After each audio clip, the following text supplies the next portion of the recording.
So this is where we were, 2-point perspective, and then we created a light source. Down the road, you should be able to draw things out of your imagination in perspective.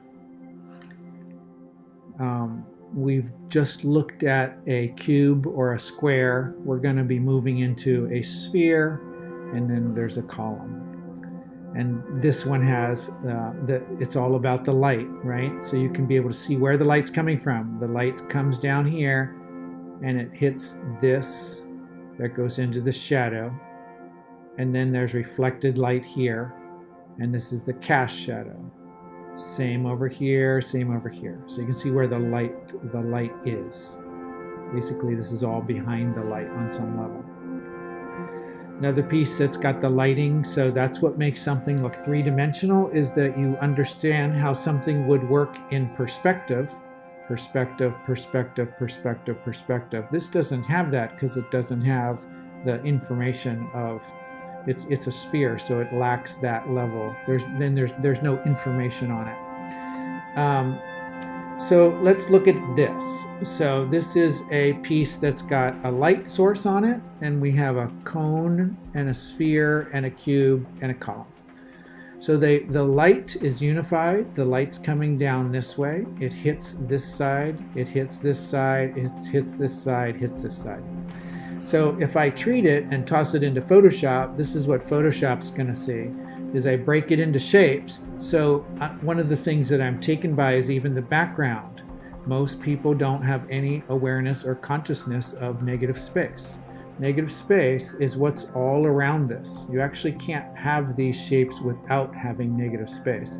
Positive space and negative space go together intimately.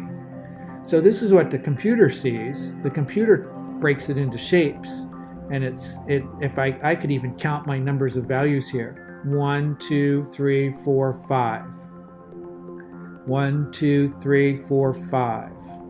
1, 2, 3, 4, 5, 6. So as an artist, then what you're doing is that you're using steps and values to turn your space. You're using gradations. So this is a little complicated. We're going to do something easier than that, but this is kind of what the computer says. So what I'm going to have you do is to draw this, find some paper, and you're going to measure out. This is a way you can either hand draw this photograph, you could hand draw it, or you can use two different types of grid to transfer the image.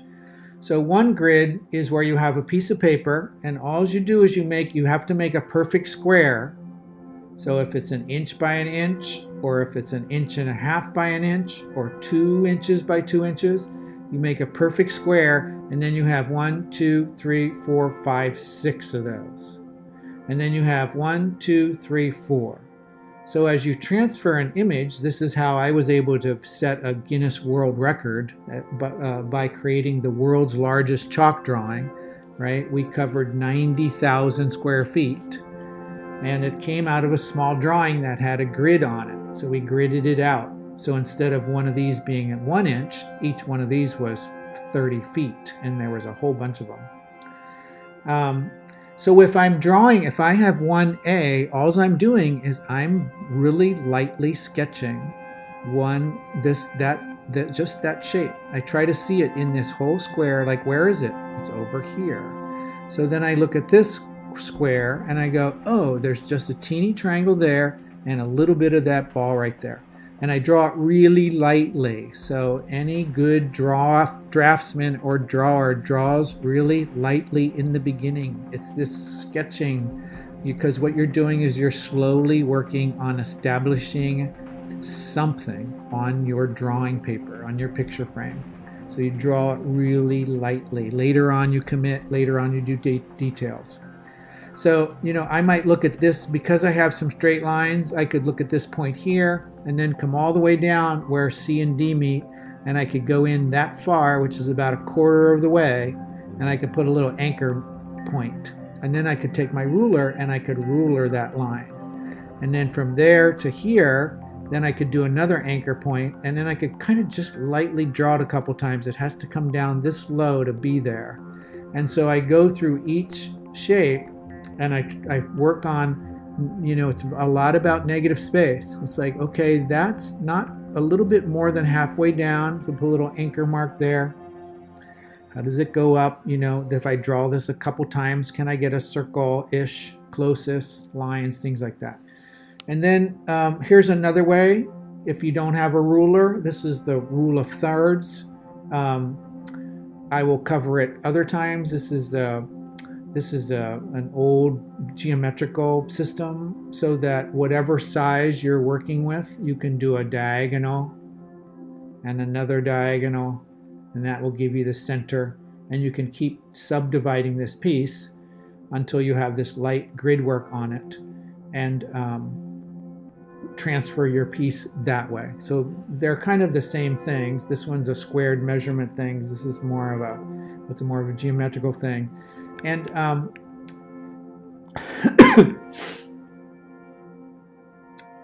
let's see. And then play around with values. See if you can get some values happening. So let's look at some other three-dimensional space. So this is some boxes that I put on the floor, and then I put tape on the floor. So it looks simple, but if you're standing in front of it, or even right now, like, go ahead and draw this.